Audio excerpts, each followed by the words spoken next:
Selamat datang di Praktikum Bioteknologi Peternakan acara identifikasi mutasi. Pada acara ini, kita akan mempelajari cara mengidentifikasi kodon, mengetahui asam aminonya, dan mengetahui jenis mutasinya. Nah, setelah kita tadi sudah lakukan alignment, yang selanjutnya akan kita lakukan adalah kita akan mengidentifikasi mutasinya. Sebelum kita lakukan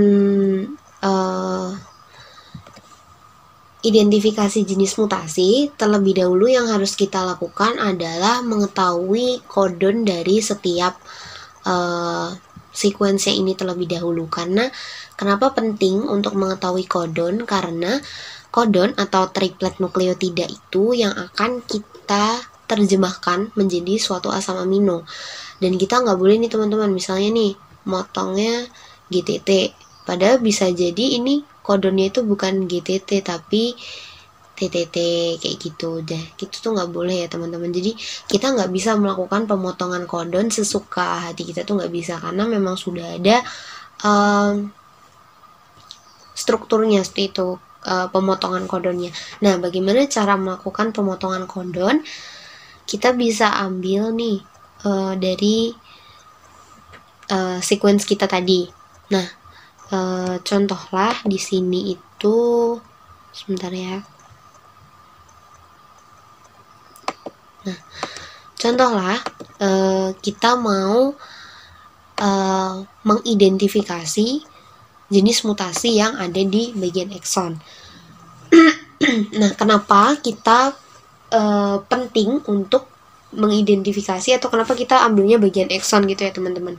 Karena bagian ekson itulah bagian ekson itu kan merupakan coding region atau bagian DNA yang terkode, yang nantinya akan berubah menjadi asam amino. Kodon-kodonnya akan berubah menjadi asam amino, kemudian dari asam amino akan berkumpul menjadi protein, kemudian proteinnya itu yang nanti akan dimanifestasikan menjadi sesuatu begitu. Bisa jadi antibody, bisa jadi reseptor, bisa jadi hormon, enzim, pigmen, ataupun protein itu sendiri. Nah,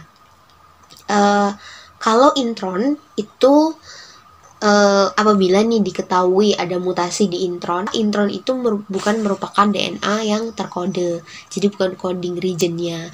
Nah, jadi yang paling penting adalah untuk mengetahui yang bisa atau yang bisa digunakan untuk menggambarkan suatu fenotip itu disebabkan oleh mutasi apa, itu adalah mutasi yang terjadi di ekson. Nah, kita ambil eksonnya ini ya.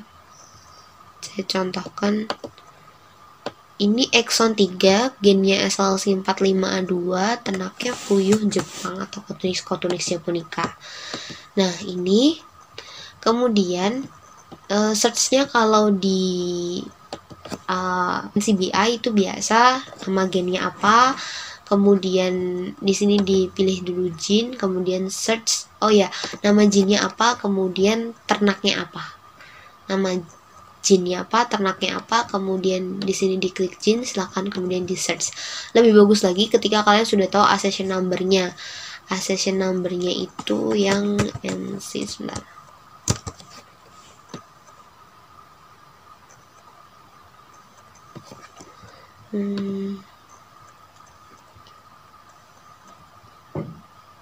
Ya, accession numbernya itu yang ini teman-teman.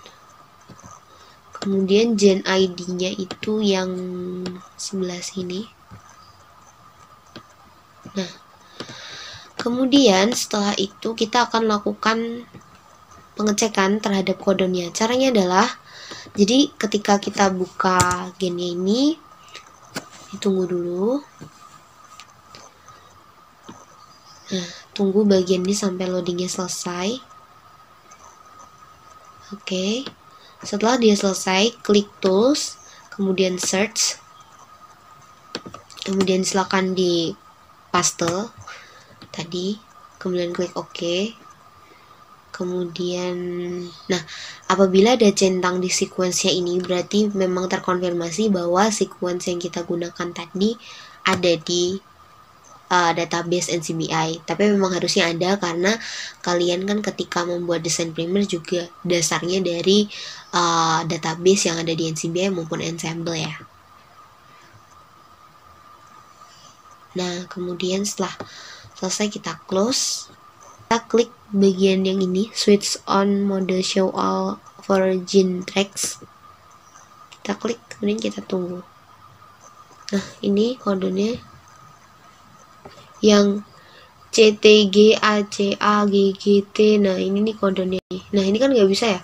Misal kita potongnya ACC gitu kan nggak bisa, padahal ini urutannya adalah TAC terus CTG gitu. Jadi memang harus sesuai dengan produk atau dasarnya. Jadi nggak bisa asal kayak gitu teman-teman. Nah, kemudian ini misalnya CTG ya. Kita dari CTG. Sebentar. Sorry. Tadi sebelah mana? Ini. Sini ya, CTG. Nah, udah deh. Bisa kalian ini sendiri nanti sambil kalian cocokin. Nah, kemudian taruhlah misalnya ini kita copy dulu supaya lebih gampang. Kita bawa ke bagian lightman-nya tadi. Nah, kemudian sebentar, saya sudah ada bagian yang sudah saya potong-potong. Sebentar.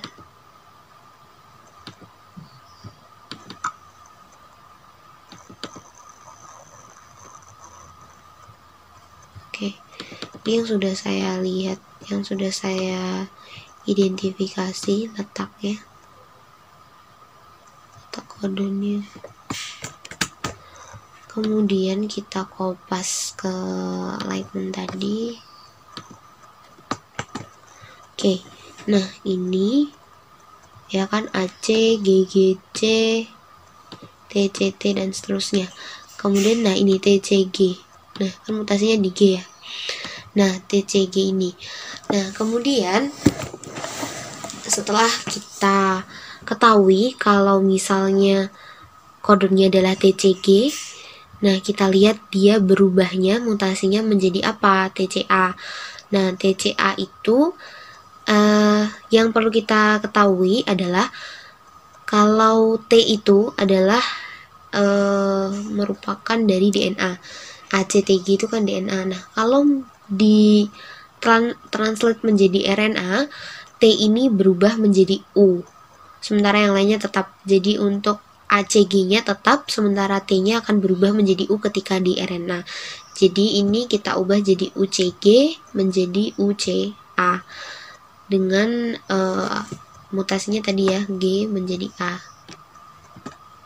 Nah, kemudian bisa kita identifikasi nih yang mengalami mutasi itu apa aja. J1, B, J2, A ini maksudnya albino ya. Jadi keseluruhan albinonya mengalami berubah. Kemudian 17, 37. Kemudian 17C itu maksudnya 17 coklat, 37H, 37 warna hitam, sama 39H, 39 warna hitam. Nah, bisa kita lihat bersama. Sebentar saya kecilkan. Oke, seperti ini ya teman-teman.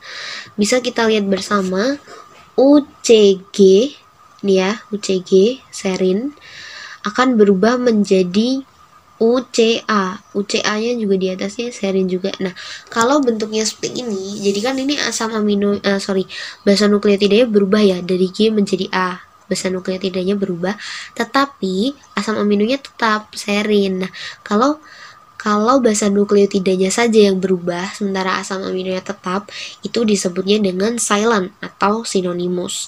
Nah, sementara untuk yang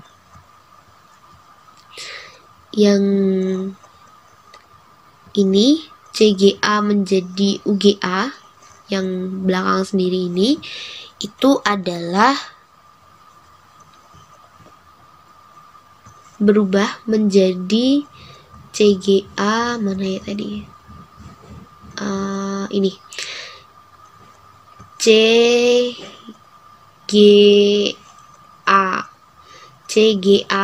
menjadi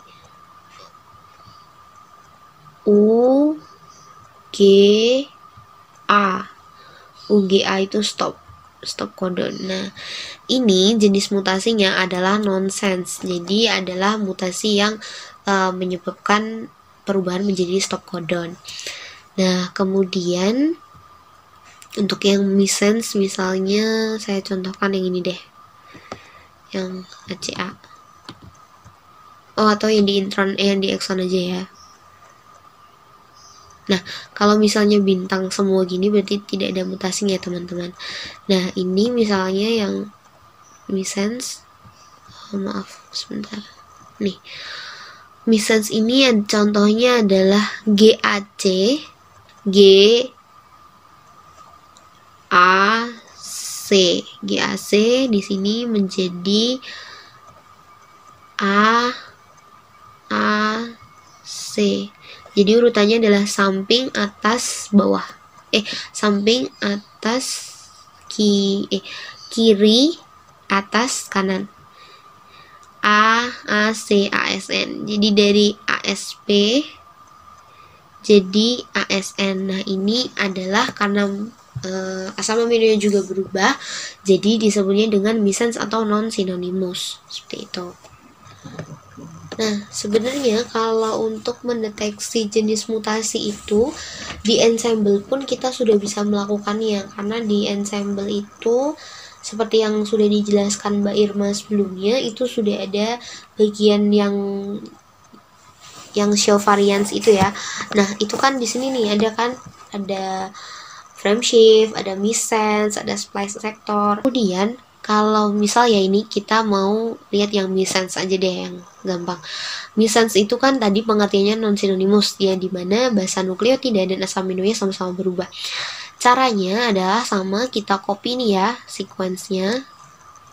Kita mau pakai ini di exon 5. Ini kita copy. Ini adalah tadi yang kita peroleh dari Ensembl. Nah, kemudian ini adalah yang sequence yang tidak menunjukkan mutasinya. Kalian sudah tahu kan ya cara supaya mutasinya nggak ada lagi ya, tinggal show variance-nya dimatikan. Nah, kemudian ini contoh misalnya kita ambil yang M ya. Ini sudah saya tandai warnanya ungu. Apa ini ya? Pink. Warnanya pink, kemudian saya kasih kurung. Nah, ini yang mengalami mutasi kan bagian M, berarti yang mengalami mutasi C ini ya, teman-teman. Nah, sebelumnya saya tetap perlu melakukan identifikasi codon terlebih dahulu di NCBI untuk mengetahui nih pemotongan codonnya seperti itu.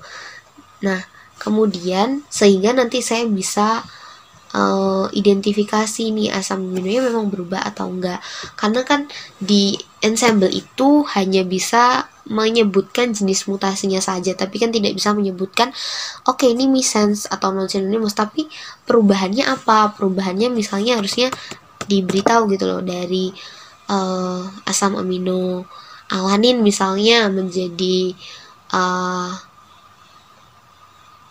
treonin. Nah, seperti itu. Ini kita bisa lakukan konfirmasi seperti itu, bahwasannya yang ditunjukkan oleh Ensembl itu sudah benar. Jadi GCC ini atau yang aslinya itu akan berubah menjadi GAC. Kok tahu Mbak kalau GAC? Nah, M itu menunjukkan perubahan dari C menjadi A. Kok bisa tahu gitu ya? Nah, nih kan ada ya C menjadi A. Ini kalian gak harus dalam kondisi online untuk melihat apakah M ini C menjadi A. Ketika kalian sudah copy ke dokumen, itu otomatis tetap bisa untuk kalian lihat itu perubahannya apa. Nah, ini bisa kita lihat M itu perubahannya C menjadi A, sehingga kan aslinya kan C, berarti tinggal kita ganti menjadi A seperti itu. Memang lebih baik atau lebih bagus ketika kita melihat sequence hasil ya teman-teman, tapi ini saya mencontohkan untuk tugas kalian nanti. Nah, setelah itu tadi ya GCC berubah jadi GAC karena aslinya C, kemudian karena mutasinya bentuk M jadi C menjadi A, berarti A itu adalah alanin berubah menjadi ALA menjadi ASP, kemudian bentuknya berarti adalah benar kan, basa nukleotidnya berubah, asam amino berubah, berarti mutasinya adalah missense atau non sinonimus seperti yang sudah dijelaskan ini ya. Mana ya ini?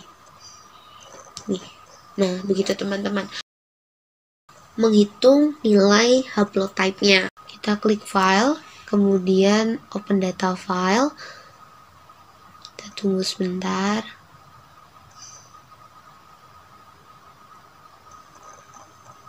Kemudian yang .meg tadi yang kita buat, kita buka, langsung oke.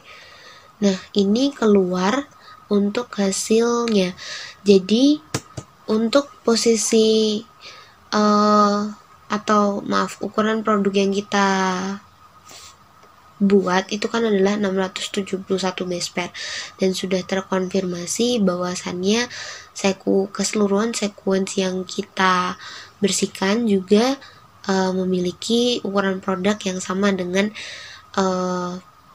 ukuran produk primer kita, yaitu 671.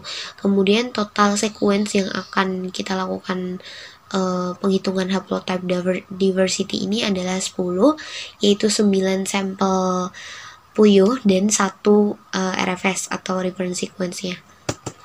Nah, setelah itu kita buka haplotype generate haplotype data file, raw data file, oke. Kita ketikkan haplotype gitu ya, misalnya untuk nama filenya. Kita save. Kemudian kita bisa lihat di sini bahwasannya untuk haplotype yang kita peroleh itu ada 5 dengan haplotype diversity-nya adalah 0,7556 atau kalau kita bulatkan 0,8 ya berarti. Nah, untuk haplotype 1 itu dimiliki oleh 2 sampel, yaitu sampel RFS dan sampel puyuh nomor 40. Berarti sampel puyuh nomor 40 ini memiliki sequence yang sama dengan RFS atau yang sama dengan dasar yang kita gunakan dari NCBI atau ensemble itu. Sementara untuk haplotype 2 itu ditunjukkan oleh 5 sampel, yaitu ketiga sampel albino, sampel puyuh bulu coklat nomor 17 dan sampel puyuh bulu hitam nomor 37. Kemudian haplotype 3 ditunjukkan oleh sampel nomor 16, haplotype 4 ditunjukkan oleh sampel nomor 15, dan haplotype 5 ditunjukkan oleh sampel nomor 39. Nah, memang kalau haplotype diversity-nya 0,8 tadi, kenapa? Berdasarkan pernyataan dari Kusumandingrum et al. Tahun 2020 menyatakan bahwasannya nilai haplotype diversity dengan jarak atau rata-rata 0 sampai 0,5 itu termasuk dalam kategori rendah. Sementara untuk nilai haplotype diversity antara 0,5 sampai 1 itu termasuk dalam kategori tinggi. Nah, semakin tinggi nilai haplotype diversity, maka akan semakin tinggi tingkat keragaman genetik yang kita peroleh. Nah, kalau keragaman genetiknya tinggi, berarti ada kemungkinan nih, untuk contoh kasusnya ini kan puyuh albino ya. Berarti puyuh albino yang kita gunakan ini kalau tingkat keragaman genetiknya tinggi, berarti dia dimungkinkan tetuanya itu sudah ada percampuran dengan puyuh yang biasa atau puyuh wild type seperti itu. Sementara kalau misalnya harusnya yang kita harapkan sebetulnya haplotype diversity-nya rendah. Kalau haplotype diversity-nya rendah, berarti ada kemungkinan tetua yang albino yang kita gunakan itu memang murni dia albino seperti itu. Tapi kalau misalnya haplotype diversity-nya tinggi, berarti ada kemungkinan tetua dari sampel yang kita gunakan ini sudah mengalami percampuran dengan puyuh yang biasa atau puyuh wild type. Itu bisa dimungkinkan karena ada crossbreeding, apalagi di alam bebas ya, seperti itu. Demikian praktikum bioteknologi peternakan acara identifikasi mutasi. Sampai jumpa di video selanjutnya.